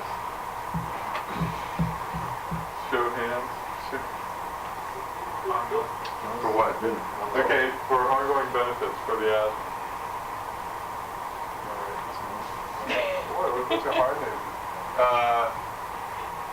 This is back pay for the month he was off work. Or for whatever time he lost while he was on that job. Well, this is time that he lost while he was trying to determine whether he was sick or not. All right? I've got one question. Oh. Go ahead with it. Okay, well, Are you going to spend it? Bill, come on. Eric? How about this? Okay. Change ongoing to 3. I'm gonna change my vote there. All right. In the first place, they're gonna continue to do this unless they're punished and they clean up their act. You can't do that. Yeah, my question is, out of the compensation that we're gonna give is coming out of this general tax. No, this is insurance money. Just with Liberty. Okay. Liberty Mutual. Money. Okay. You may have stock in Liberty Mutual. Maybe stockholders have determined the thing. Yeah, that's it. That's Sits what on the a board. board is. Yeah. Stockholders get together. Okay, let's do it for dermatitis.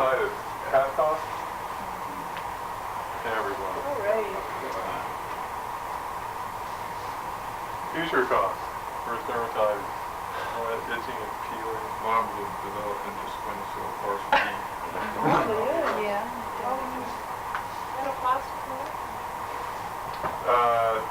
Ongoing benefit, either regular payment.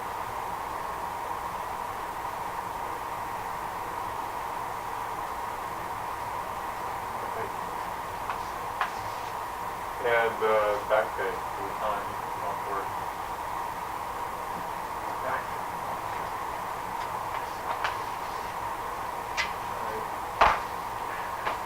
Okay, thank you. That was great. Where is this case in reality right now? Next week, the decision is coming down, and I'll let Mike know what the decision is. How long do they have between their hearings and when they decide? And all that? Well, it's April, I think I was the first witness on April 5th, and then, so they can go in, and they've had a series of witnesses. How hard were they on you? Very hard. Mike did a good job, but they were even worse than that. And, the expert witness thing is how they really kind of tear at you at first. It's sort of an attempt to unnerve you that you're not really an expert, which is, is fine. And I was really very willing to acknowledge that. I was subpoenaed to appear, and I did feel that my client, my patient, had a good reason not to go back to that job. So I enjoy doing it. But what I want to ask you at this point is what types of things, it's only been a sort of a short example here, but what types of things do you feel a family practitioner can do to better assist his patient in a situation such as this?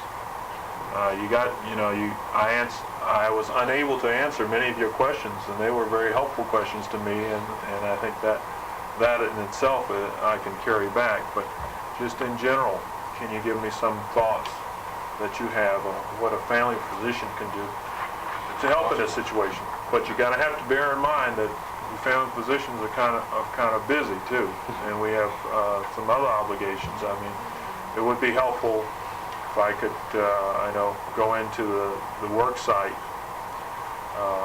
and in some situations that would be possible. But there are a lot of situations like this. But let me hear from you now. Past history. Okay. Yeah, validating past history from previous family docs or whatever. I think that's certainly the biggest reason I didn't feel like I could vote for the asthma. We had no idea if he had, damage prior to this job. And there was no medical substantiation of that. That's going to be hard to come. I agree with you. I mean, your point, and I'm Even taking it, but just that's asthmatic as a child, some doc never recording asthma as a child. how can you document I mean, the negatives? just that if he had a family, if he had a pediatrician or had a family doctor as a child, no incidents of that. I've seen a child having asthma who goes to the doctor if his routine doctor never had documentation to that effect. I think that would be positive for the family. Can I ask a question concerning this case? It seems to me like is the company saying that this man is in part to blame, or is in because he mishandled this material? The case that they were trying to carry out is that he already had these problems coming into the job situation, and that there were other things in the environment unrelated to the work environment that caused them. That was sort of the position they seemed to take, the attorney seemed to take.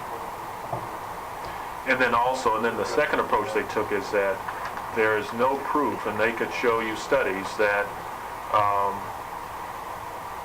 cotton dust, for example, causes injury. Okay, that's a controversial issue, and it is a controversial issue. You can find articles, and one of your packets, I've given you an article that tends to suggest that it is not, that there are no long-term effects of cotton dust. I could have equally included an article that shows that there is. But I mean, that's one area where sometimes the literature doesn't help. You can find your article to support you on either side. Well, I think that the way you came to your decision that you really ought to be removed from that environment was by trial, and you conducted an experiment, advising him to leave. So I think that the family physician really needs to know everything he or she can about the costs to the patient of conducting the experiment. Under what conditions can he be compensated for going along with your recommendation of non-exposure? Are there any laws or social insurance or anything else that helps with that, or is it all on its own? Going along with that, I'd like to know what is how often can you ask someone to leave work for a month and still have their job back? I don't know the laws about that. Yeah. How often can you do it? Yeah, I mean, someone just can't leave their job for a month. It's usually the other way around, to tell you the truth. It's usually the patient comes to you and says, can I have 5 days off or a week off or even a month? My nerves, but that's what I hear a lot from the mill workers. I hear that more than anything else. I just can't take the pressure. So that's not fairly frequent. I think that You personally. plays a role, which is, as I do try not to give blanket work excuses. I do try to limit it to individuals I feel have significant medical problems. And for that reason, I don't know what the real impact would have in the particular jobs, but I think it would have some. Well, not just as far as when you come up to these cases and you're going to be considered, well, he's just sympathetic toward the worker. And is that a worry? No, I mean, they should assume that I'm going to be sympathetic to my patient anyway. They should. That should be a given. Did you at any time contact the company? Not on this case, no, I didn't. Because Stevens is so big, I wouldn't even know who to call. I mean, plant manager. More than likely would have been the nurse. That's the only person I've really had contact with on a medical problem. To your knowledge, Joe, this person was employed in Roanoke Rapids. Is that right? Of all of the physicians in and around Roanoke Rapids who have as their patients employees of J.P. Stevens or any other thing like that, do all of them get involved in cases like this? Or do some, as a pattern, not get involved? I think a good number of them don't get involved. I don't know how that happens. Well, I think there are some physicians that the plant recommends their employees go to, and then there are other physicians that the plant may not direct them to, but that are not actively really involved in the cases. I think there's a way I could have gotten out of this if I wanted to. For example, going to even though there was a subpoena, if I really wanted to have nothing to do with it, I could have gotten out of it. And I think there are some physicians. But in your quarter conversations or just acquaintance with other physicians through your hospital association or so on, you have the impression that some don't do it. Right. Have you done this before? Not before coming here. Is that what you meant? Have you testified in court Yes. on behalf of a patient? Right. It's like this, you know, in this court, it's not sitting in in a cloistered hall, it's a conference room, and it's just like this. So Do you think that most physicians, I mean, average practicing family physicians, will get hauled into court once in a while on behalf of a patient rather than by a patient? that's part of the scene, that's Yeah. right. That was kind of a rude awakening to me. But it's a responsibility I think we need to agree to. We should have a little course on this, I think. How to, Definitely. how do we go to court? I think it would be real important to document in something like this what had happened to other people or similar, someone had worked in a similar Very good. situation. Right. I think, that gives you a pretty good control basis.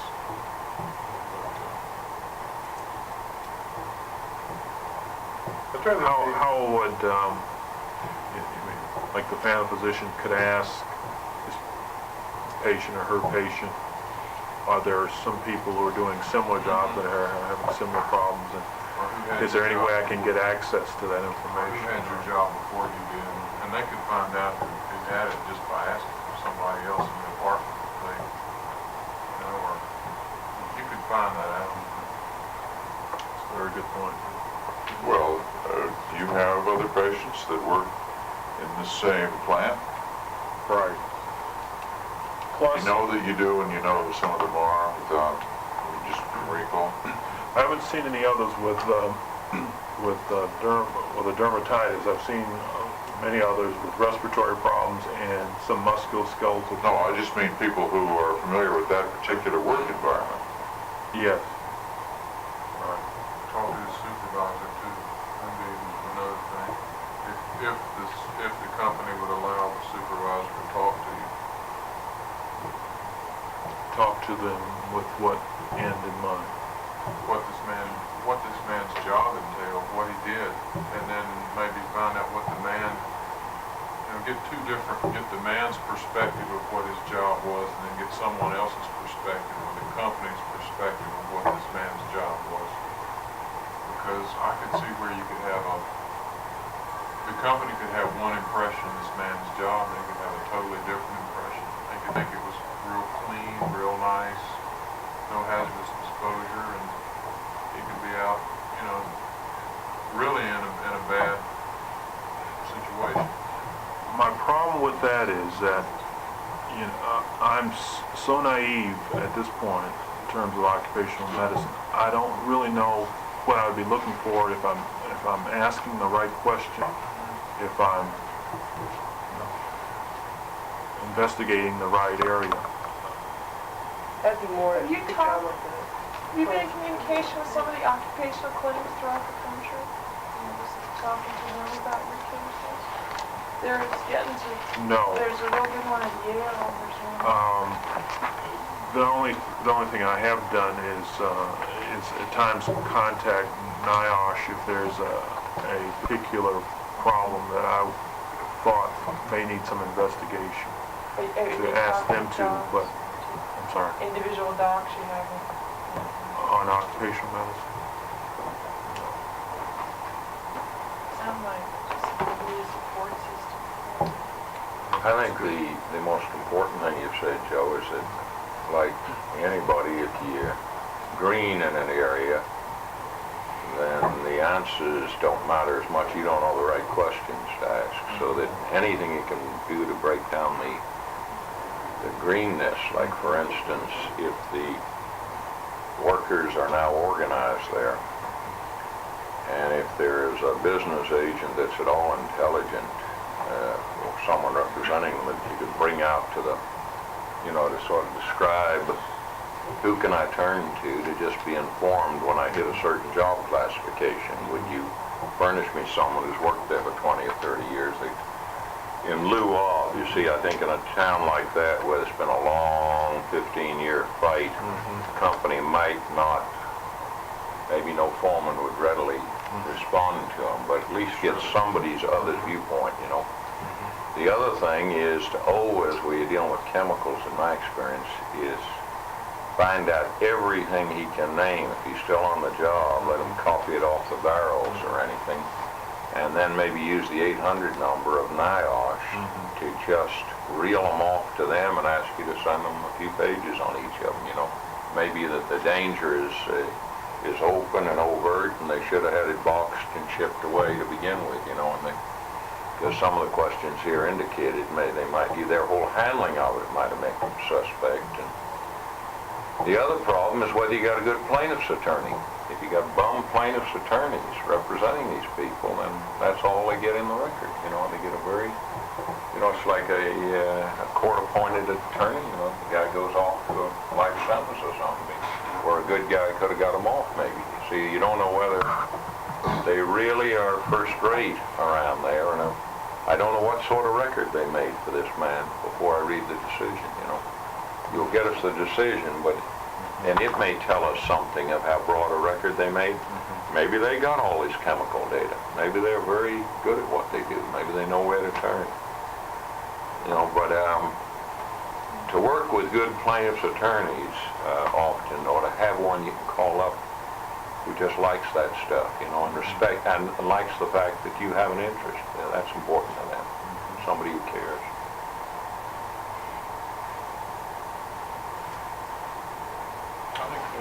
I think on an initial exam, you ought to really try to get the worker to describe, you know, finding out a work history of a person, where he works, and what his job conditions are, and maybe find out everything he thinks he might be exposed to. I realize that might prolong the initial exam. You know, I think that goes along with what you're saying. The big problem here is just recognizing that it might be work-related in the first place. That, I mean, you just have Mrs. X coming to you with complaint Y, and you might or might not know where she works, and even if you do know where she works, you might not connect the two.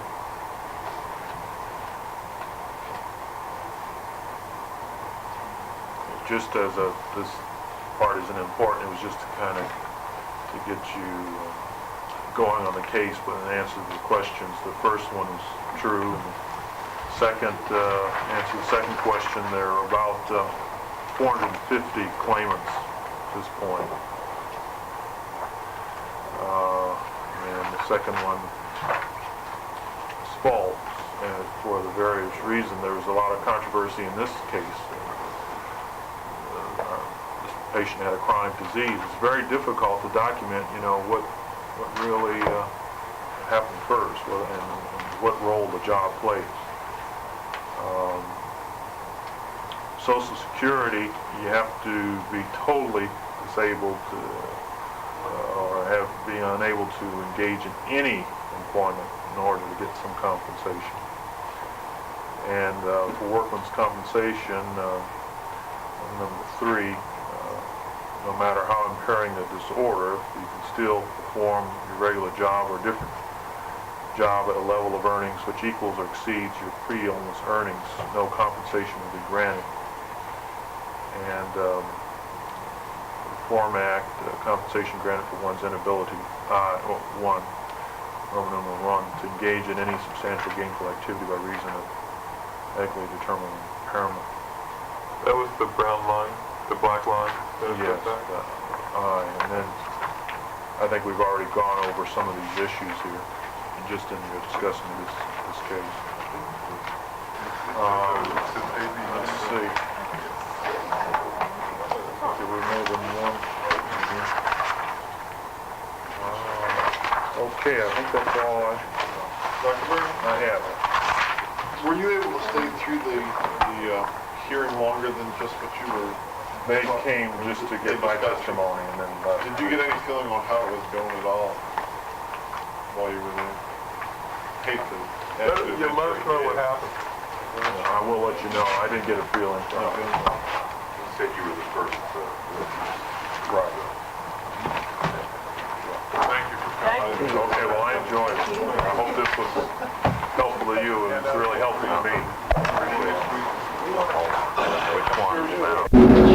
it out to you.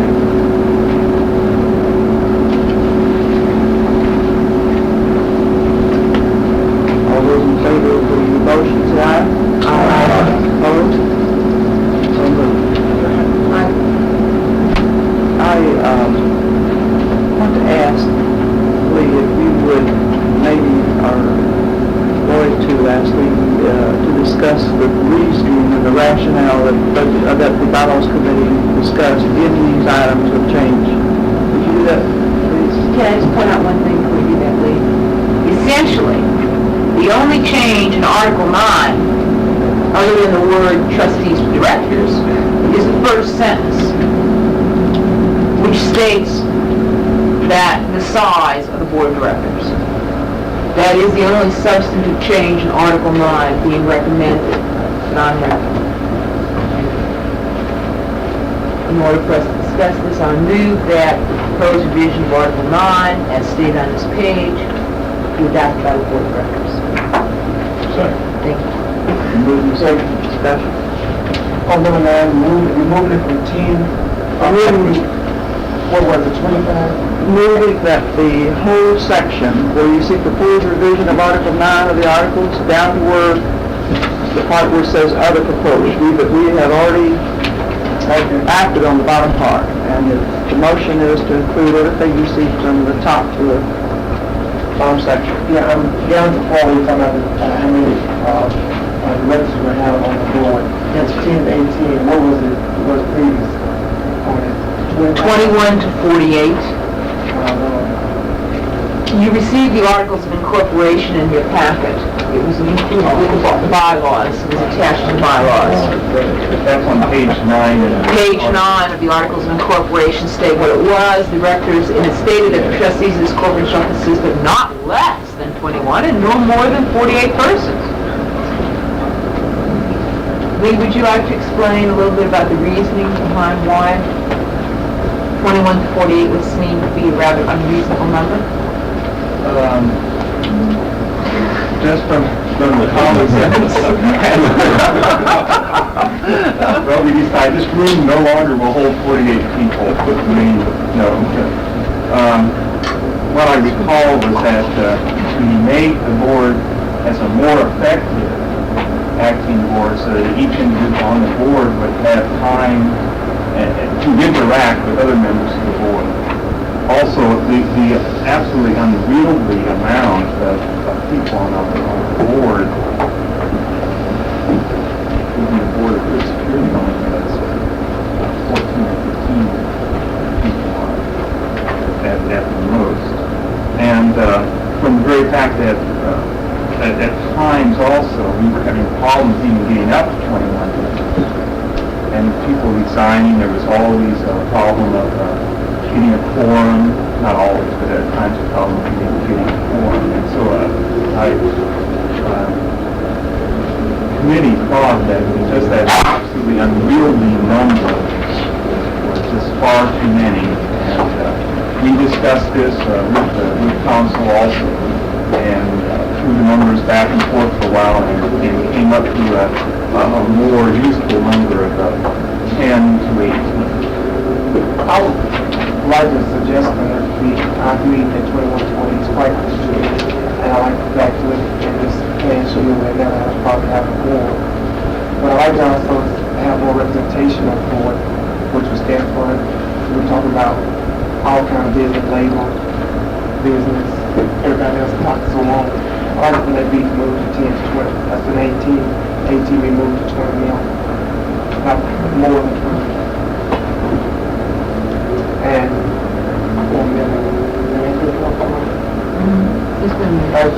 be 21 instead of the 18. I mean, let's go to 21. Are you amending the motion that's on the floor? Like the amended motion. Is there a motion?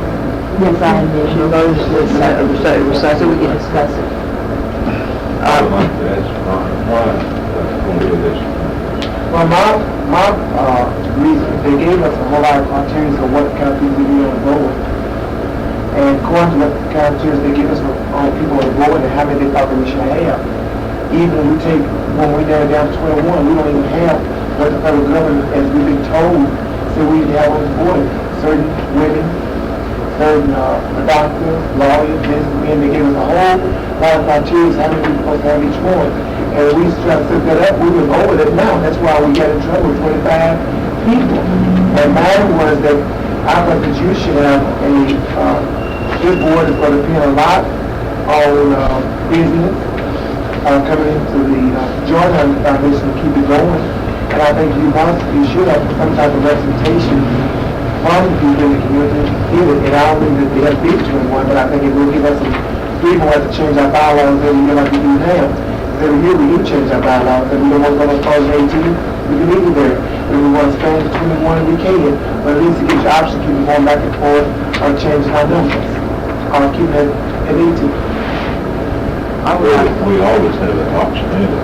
But only to be a bylaw. Well, you can begin that section as well as you can What is very hard is like so many days out, make sure it's out on the bylaw, everybody knows the land comes in, you keep it at the number 18. And if it's always going to be that if you want to move it to 21, that you can move it to 21. Doesn't mean you have to fill 21 spots. But at least gives you an alternative. Ron, I would like to at this time acknowledge the fact that Mr. Pennington was a member of the Bylaws Committee too, and if you have any leave out that Mr. Pennington, myself, and Carol Charlene were members of the committee, Bylaws Committee. And would you add anything to this in terms of logic that we...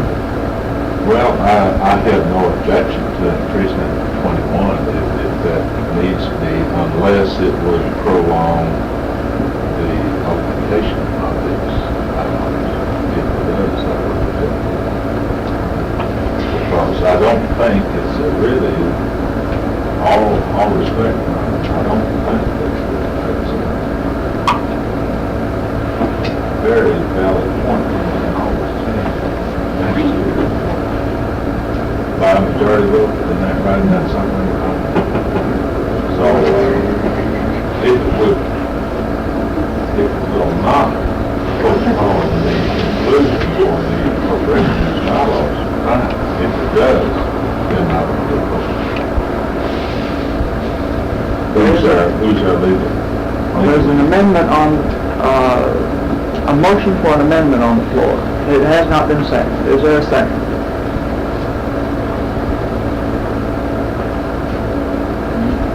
Is there further discussion on the motion that's on the floor?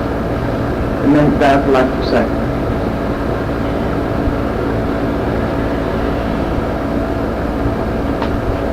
Ready for the question?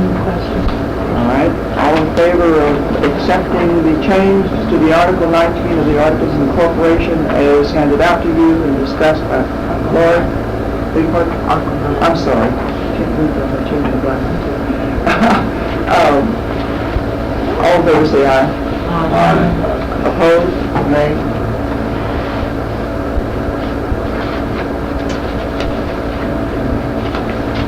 I want to express my thanks for all of those that worked very, very hard.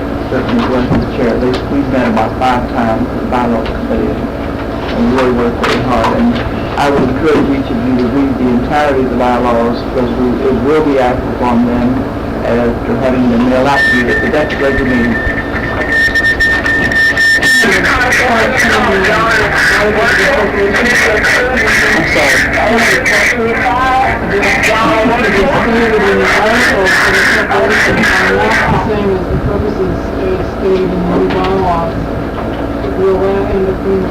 That was not a problem. She went through every item and said that was not a problem. She went through the basic requirements by law that had some. Nothing in your bylaws can be in conflict with what is in your Articles of Incorporation, but your bylaws can say a bit more. Okay. They can say more or complement. Or complement. Expand upon. So let me be clear, we are going to vote on the bylaws in the August meeting, or do I need to make that as a motion? My understanding is there's nothing that prohibits us from acting on business at the August meeting. Is that not correct? The next item on the agenda is the annual meeting committee report. Ron and Karen. So you have an outline of our committee report that we submitted to the annual meeting, hoping to be in August. All of you read the committee report.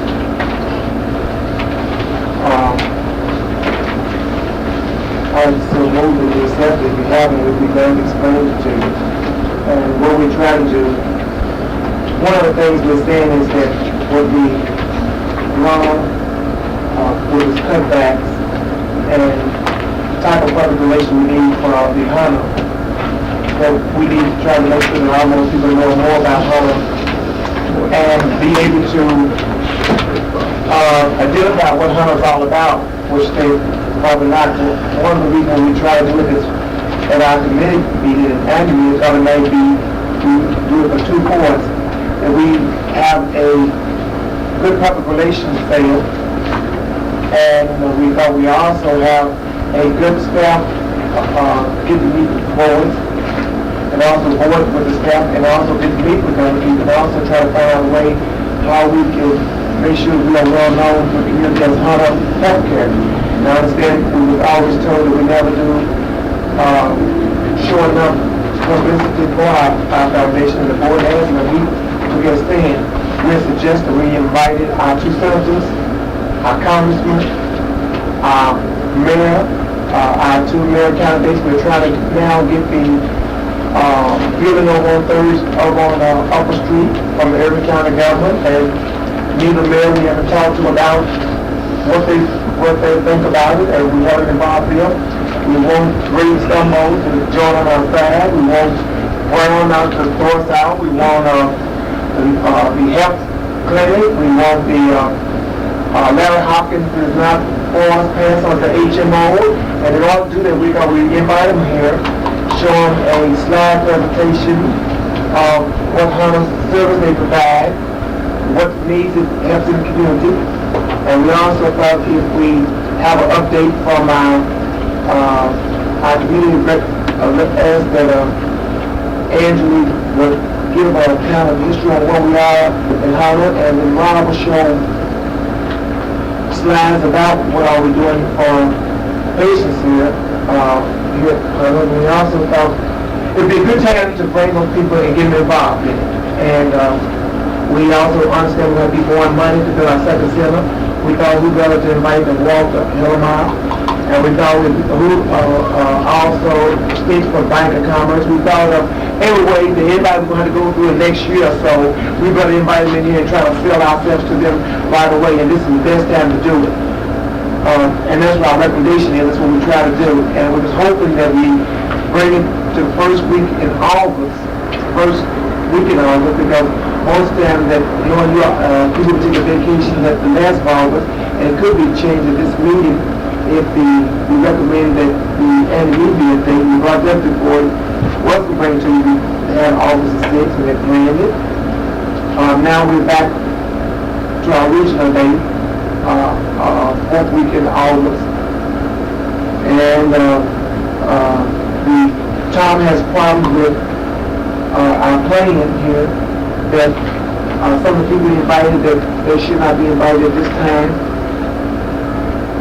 And so that's about where we are. If you have any questions for the committee, we'll be glad to try to answer. One person on the committee, I'm very disgusted member of the committee. Other than that, I will be glad to answer the problems that you have. The questions you have.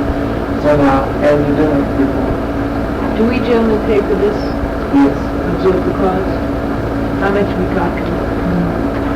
Would it be too tacky to Last year, ask us to share the cost? I mean, if we share the ride, share the cost? last year, cost somewhere in the area of $800. I'm sure the estimate was It costs, last year for the meals itself, it runs approximately around $900.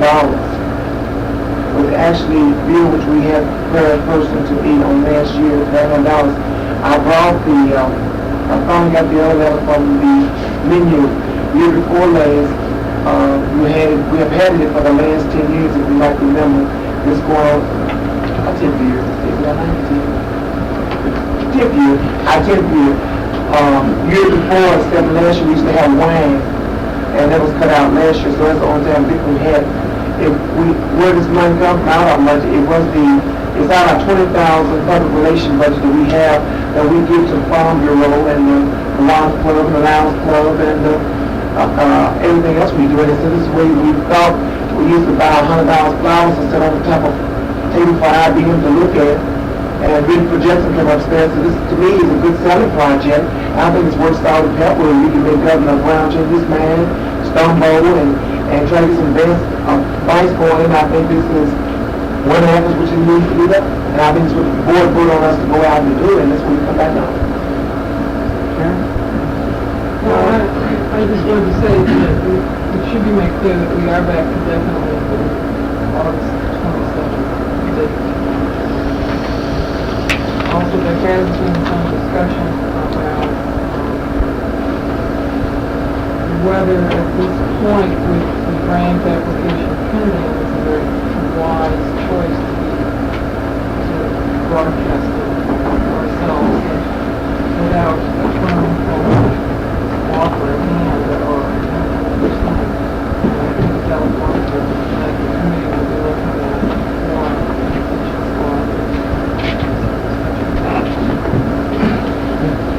Lawrence, were you asking, should we, as board members, take right then? Maybe not the whole thing. Would make a token contribution like 90% of the cost. I think are you proposing that as a motion? Yeah. I'll second. Thank you. Because I've been on lots of boards, and I've never got freedom to do it. So I see no reason to start here. I think it's bad too. I think the board can. I just like to say to the board is once board is free, I think everybody here is even have to pay for a double period. I don't think everybody split this table is very hungry. But I also think that one of the reasons is suggested for 12 months out of the year, you as board members on this board serving business with I think we got the meal as cheap as $8 a meal, I think it was. And I think that it was something like to say, hey, for your time that you spent as a board member, it's also good information. I think one of the other things to go back on too is that we also be considered too that we also, when the staff goes out to talk to people, the dinner, breakfast, lunch, afternoon snacks, hotel, everything else is taken care of at it. I think once a year is something that you actually can get and deserve at it. And I think we could be spent out there $20,000. That you must be ready to spend out there for. So that's my response to that.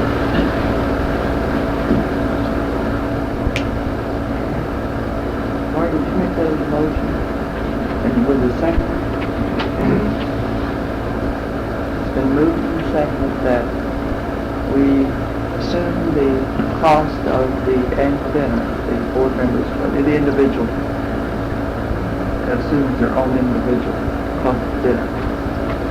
Any further discussion? On that subject, the whole thing. On that subject?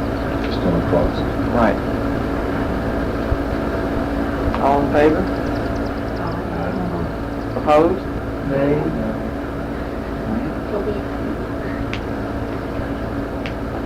Okay. What do you want me to say? I think. Well, let's assume the nays have it. That was a half-hearted and decided. It's my first year. All right, we'll have a hand sign. All in favor? Raise your hand. Oh, man. You said man? Yes. Okay, I didn't get upset. I thought you were listening at that time. You caught me off guard. Did you get that, Kathy? For those in favor of the motion? No, never mind. You voted down. Okay.